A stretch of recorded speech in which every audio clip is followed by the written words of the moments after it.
We're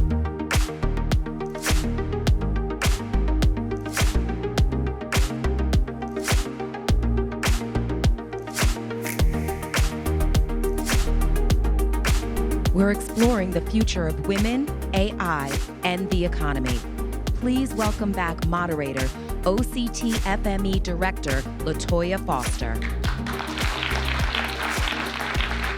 Welcome, welcome, welcome to Conversations with Women in Media, Entertainment, and Technology. I'm LaToya Foster, and we are so excited to continue our conversations around the women who are leading the charge here in our nation's capital and the growth opportunities that have been presented to our great city. And today, I am thrilled beyond measure to be joined by my good friend, Teresa Carlson. She is a veteran technology leader. She has been the executive in residence for Microsoft, the founder of Amazon Web Services, and she is now the president and founder of the General Catalyst Institute, which we can't wait to learn more about. Teresa, how are you? Well, I'm so excited to be here. I love this fun set and studio and seeing all these amazing women in the audience. Absolutely. We have lots to talk about. Now, we know that Washington, D.C.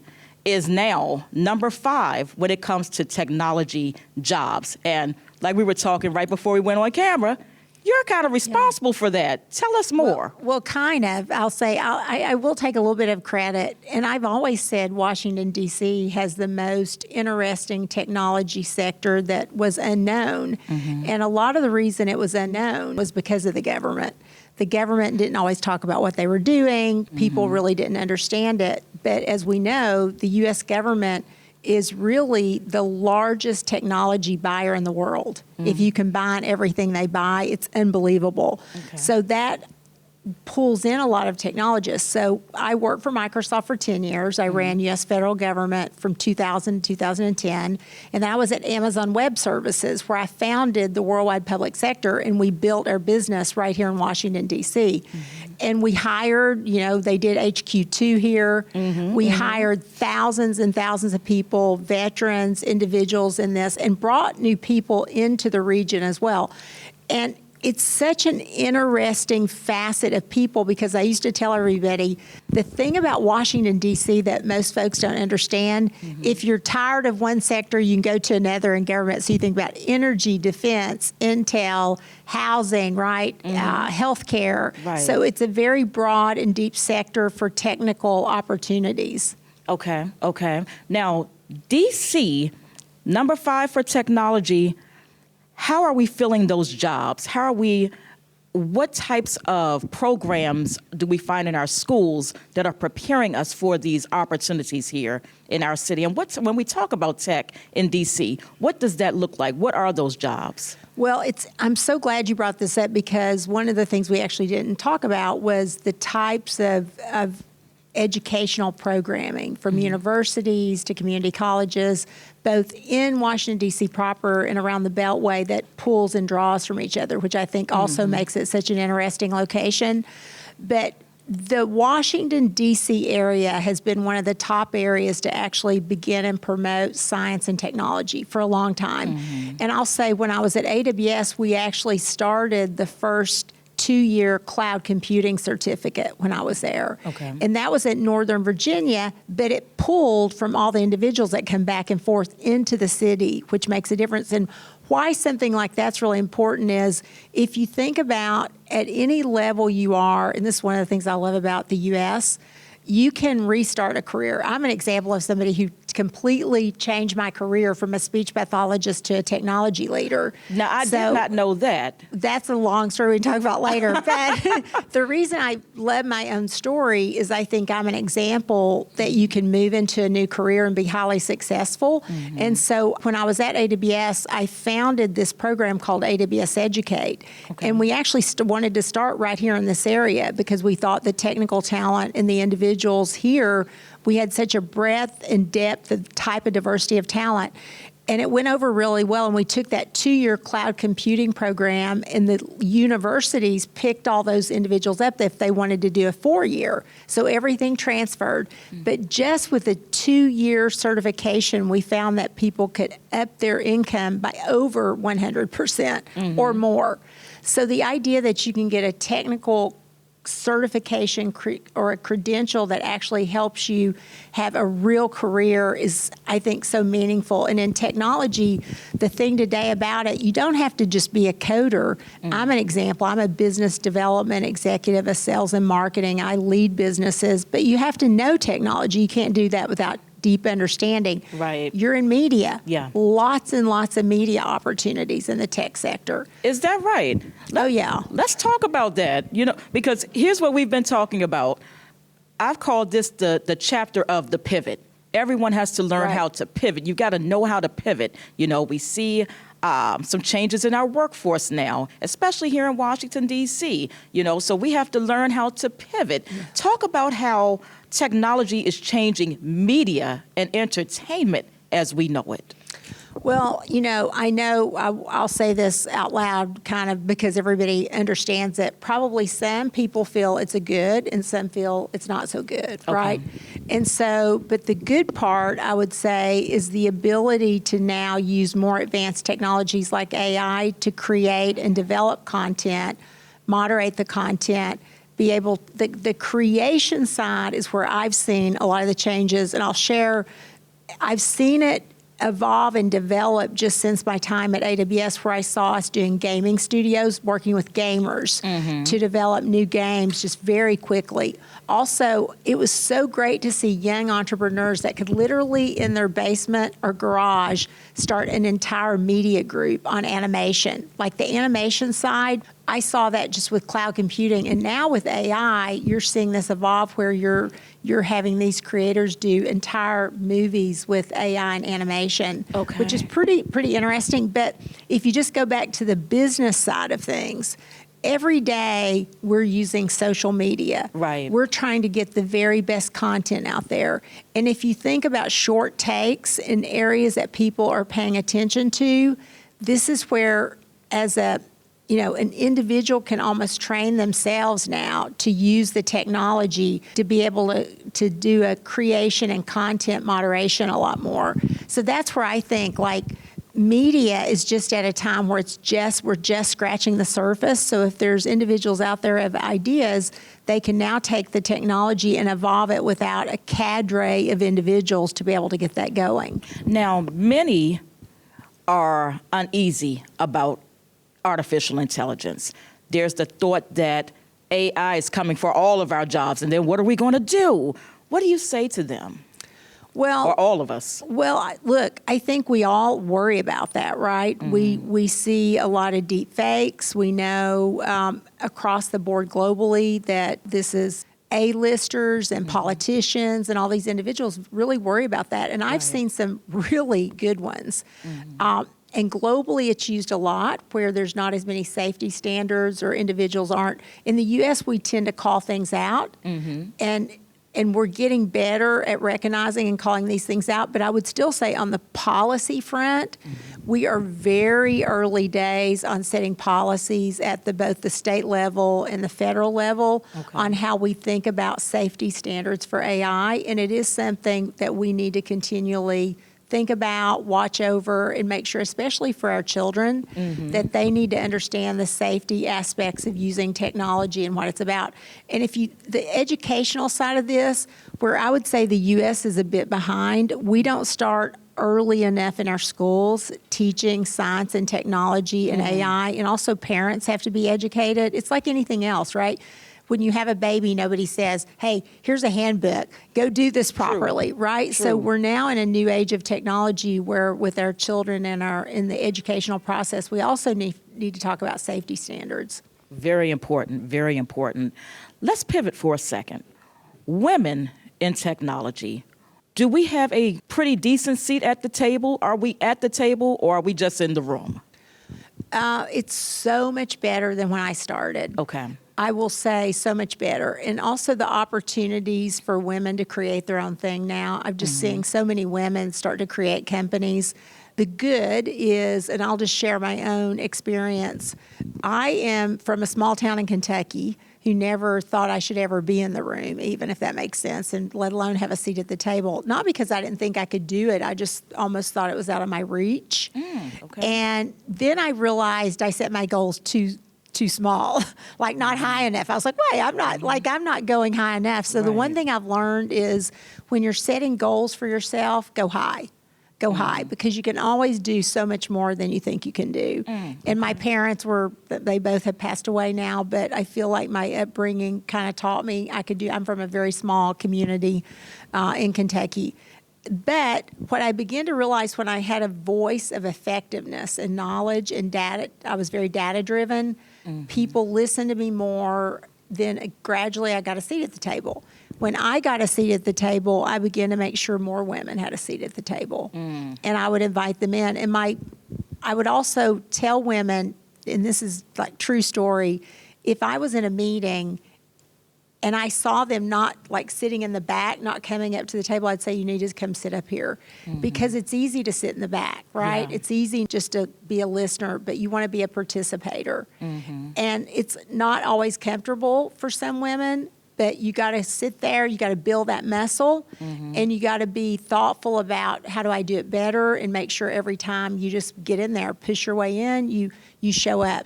There are more women, still not as many, I think, as any of us would like, right? For sure. However, every day I get to meet these amazing entrepreneurs, startups. We've funded over 800 plus startups globally.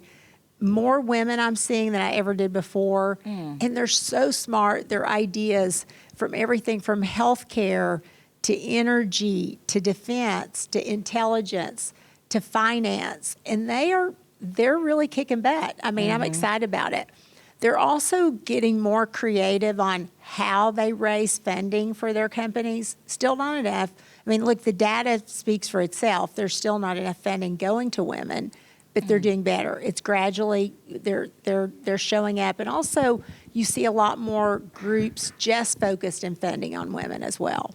Now, is that where General Catalyst enters the conversation? Is that what you all do at General Catalyst? So at General Catalyst, we're a global, we call ourselves a tech transformation company. Okay. But in the traditional sense, we've been a VC for 25 years, a venture capital firm. Who don't know what that means, what does? Yeah, so venture capital is, we invest in what I call anything from an amazing idea, like it can be the seed of an idea that we'll invest. If we have a founder, an entrepreneur, and they may not even have a fully baked proposal yet, but we're like, we like that person, that's a kick butt idea, we're going to invest in that. Okay. So we'll invest everything from a seed all the way through very large checks that we would write for larger companies. So if you think, does anybody, you know who Airbnb, Stripe, Circle, who's the finance, like a crypto company, we invested in them in the very first round of them having the idea, and every time they do a fundraising round, we want to get in there and invest in them. But something we do that's a little bit different is we also will create companies. Okay. So if we have an idea, we'll actually create a company from scratch and fund that and go fundraise just for us because we have an idea. And one of our big ideas right now that's really paying off is we believe that AI transformation is now. And that if you don't have experts in industries, like, and the pillars of our industry are healthcare, financial services, industrial, defense, intelligence, and energy. And we feel like those are kind of the cornerstone of an economy working well. So we've created AI transformation companies or transformation companies for healthcare, for energy, and for AI. So we believe getting in there with these industries and really helping them dive in and understand how do you get into the guts of your business and do a full transformation for AI will help us move forward faster and not waste the time or money that they need to get into market more rapidly.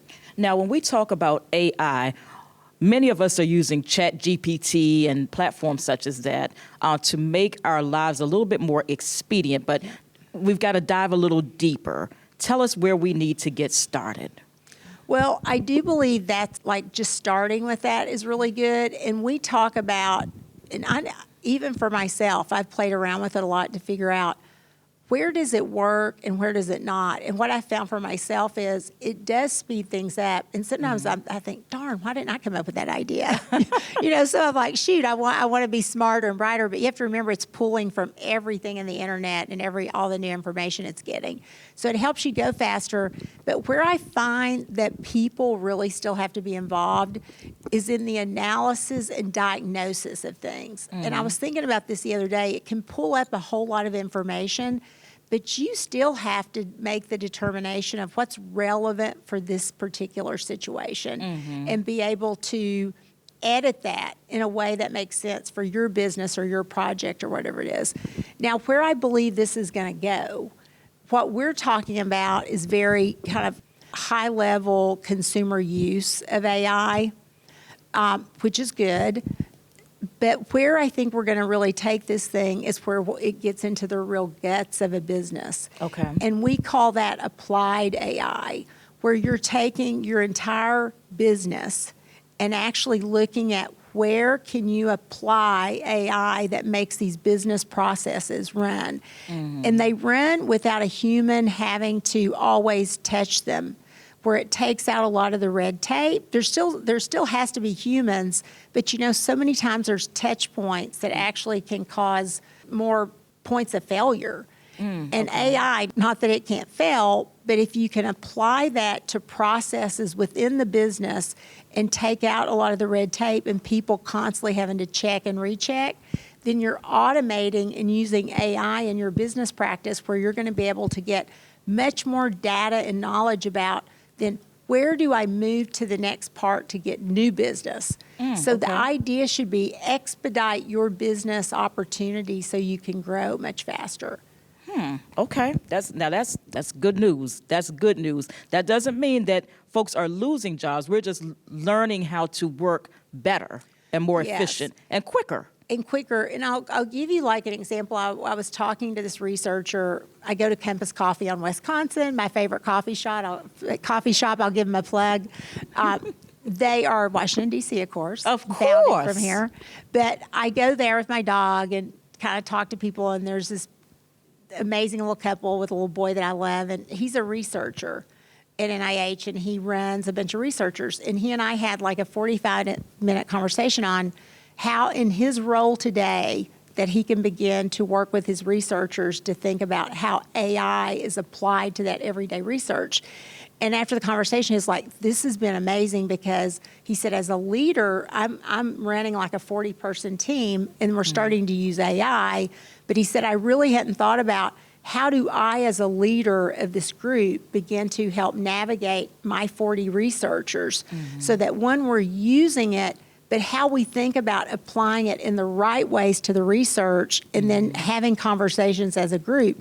So as a leader, kind of the onus is on us to begin to evaluate not just the idea of the use of it, like how to use it, how do we apply it to our day-to-day processes and guide our employees to do that as well.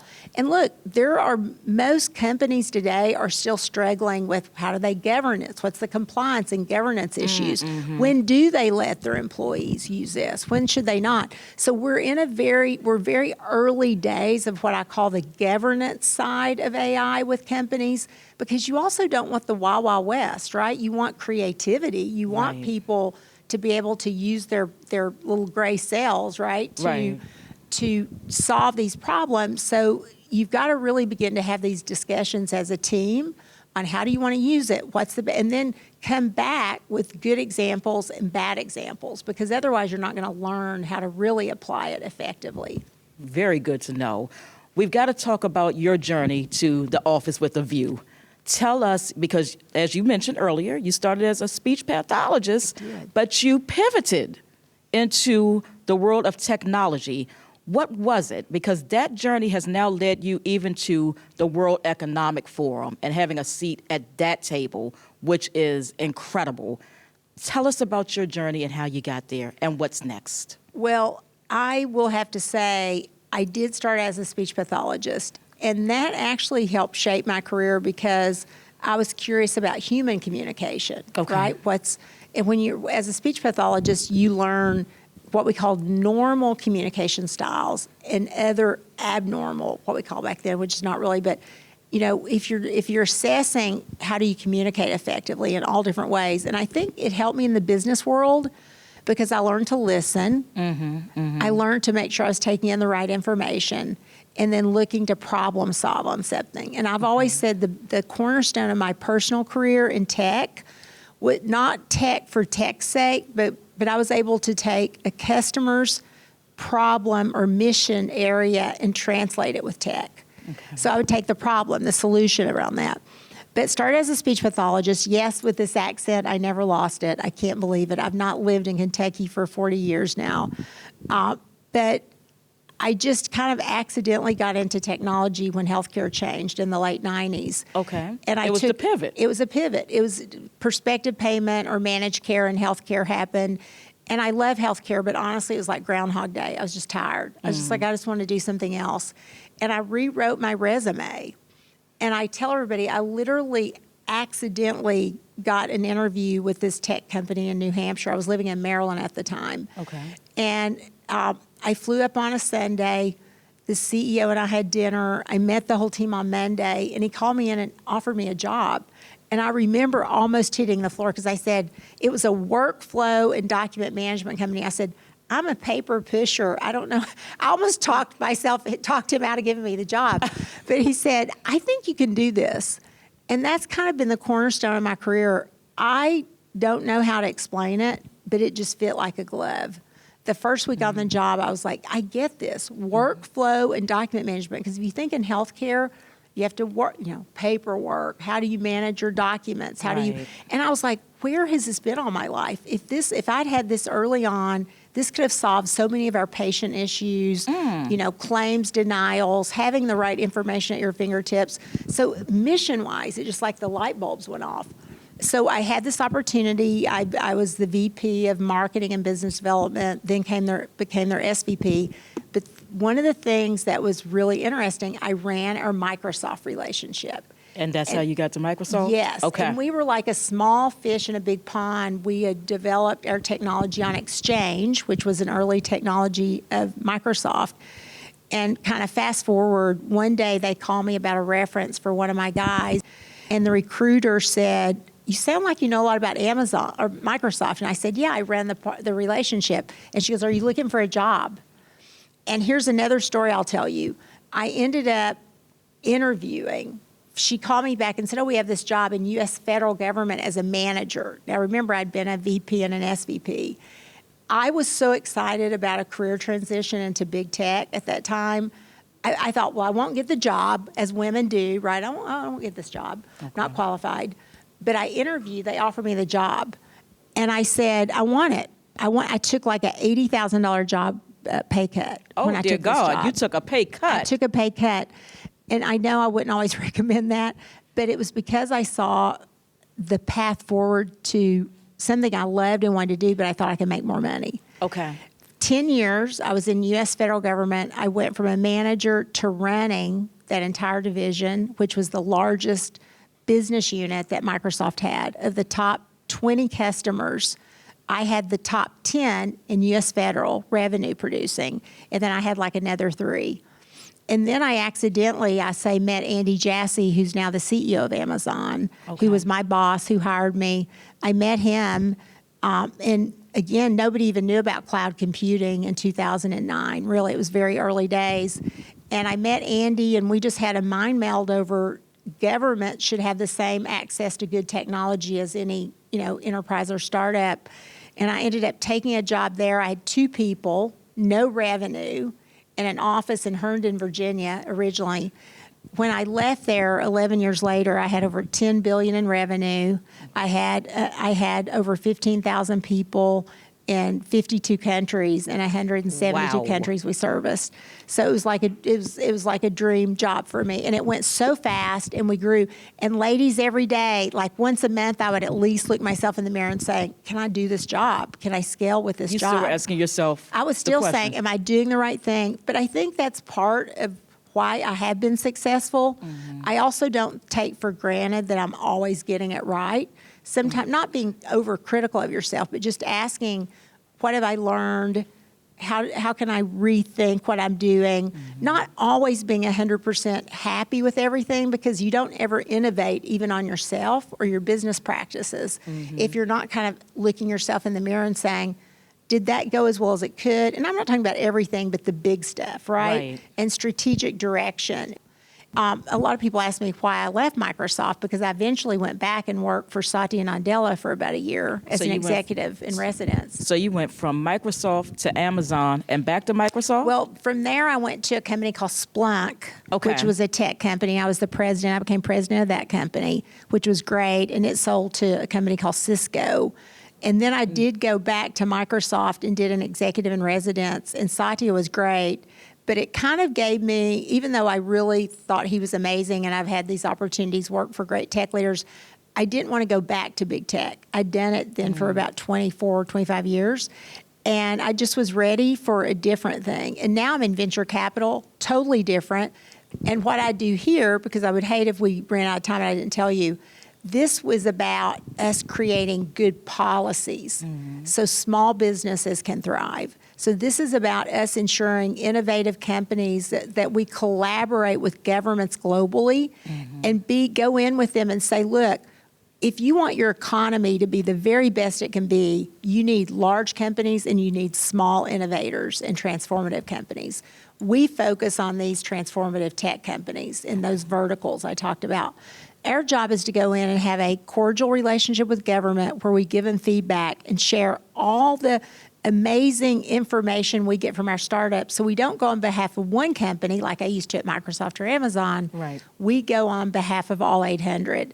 An example, here in Washington, we have 6 CEOs from our healthcare companies. We're going to be in town. We're going to the White House, meeting with congressional leaders. And it's all about them sharing innovations they have, from rural health to healthcare on the streets for the homeless, to making sure that we're looking for fraud and waste and abuse through these tech. So it's exciting to go kind of from big tech to now helping these more innovative startups.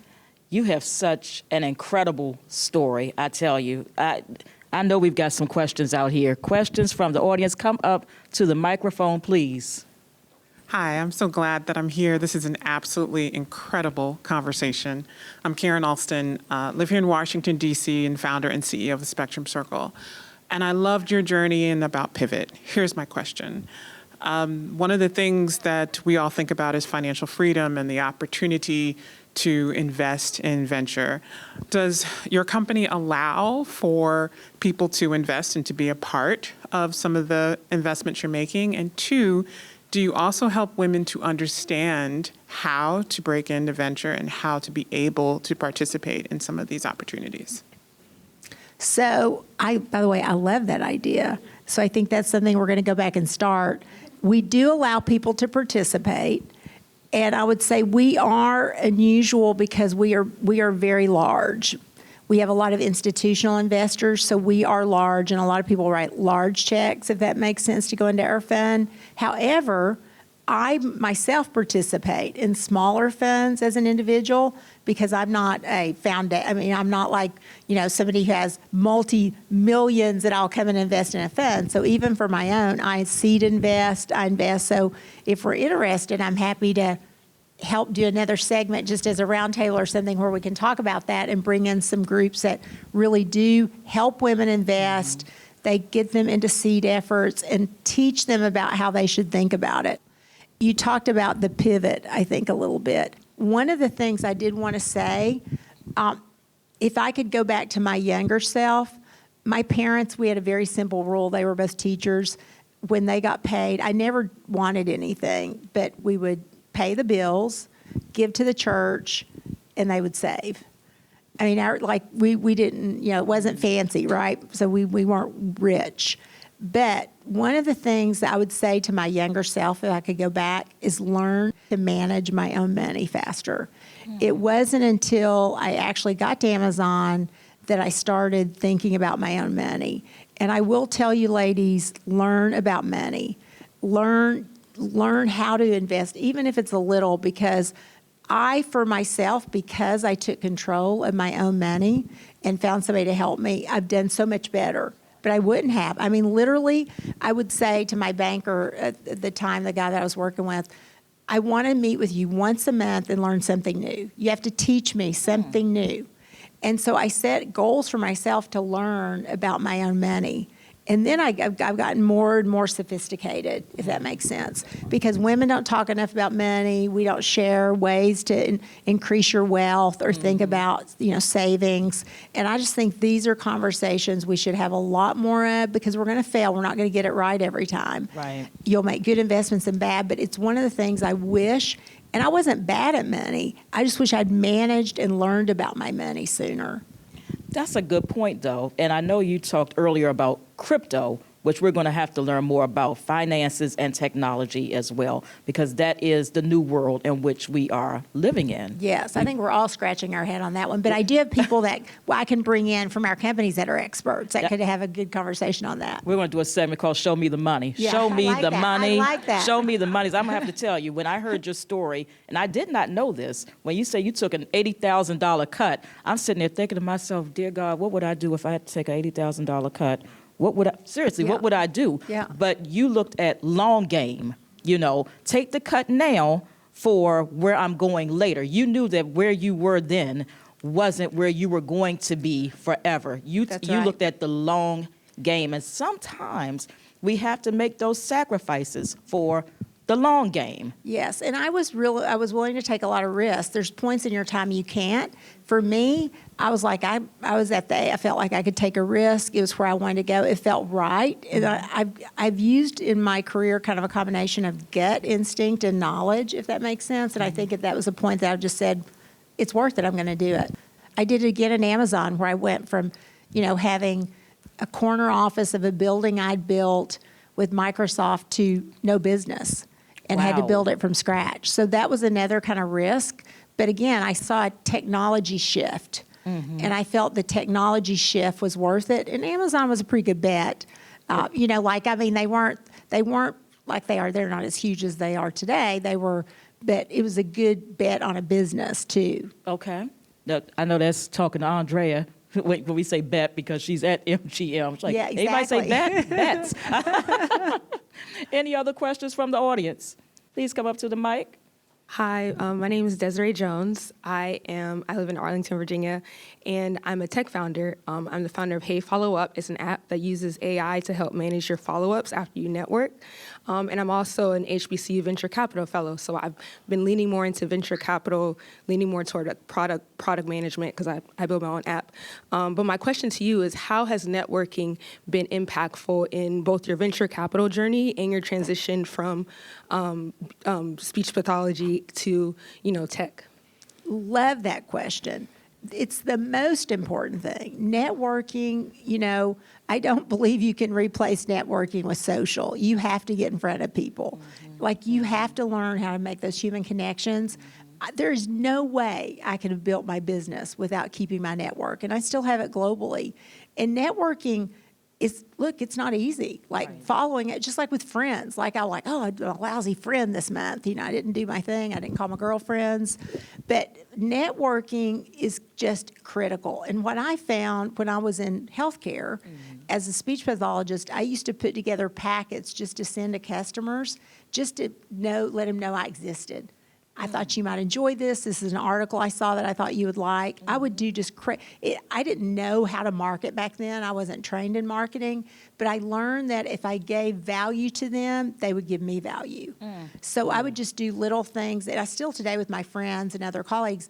But I always, when I ran big businesses, I had a very strict rule that when we went out to see customers, by the next day we had to have follow-up notes. And they weren't like things that thanking them for meeting with us, that we were following up on their things, just so we kept a drumbeat that they knew we were there and existed. And just look, I reach out, just like getting meetings at the White House this week on Capitol Hill. We had so many people. I just think about your question. Just this week, my network we have used. Pete over here works on my team. We've used our entire network to get people there, get meetings. So if you don't have that network, you're not going to have a very successful business. Thank you. Well, I think that has been our time, Teresa, but you're coming back because we're getting ready to have a circle. We're going to call it the sister circle, the sister it. circle of money. I like that. Let's Follow do the it. money. Follow the money. Let's do it. Let's make money and follow Oh, it. we've got to make money, lots and lots of money. And we're going to do good things with it, too. We're going to do great things with it. We're going to invest in each other. We're going to educate each other because we know when we help one helps another. And that's right. very important. But we want true. everyone to be successful. Yes. That's the goal, everyone to be successful. Thank you for sharing your story. Thank you for having me. It was really a delight being here. We cannot wait for you to come back. And thank you all out there.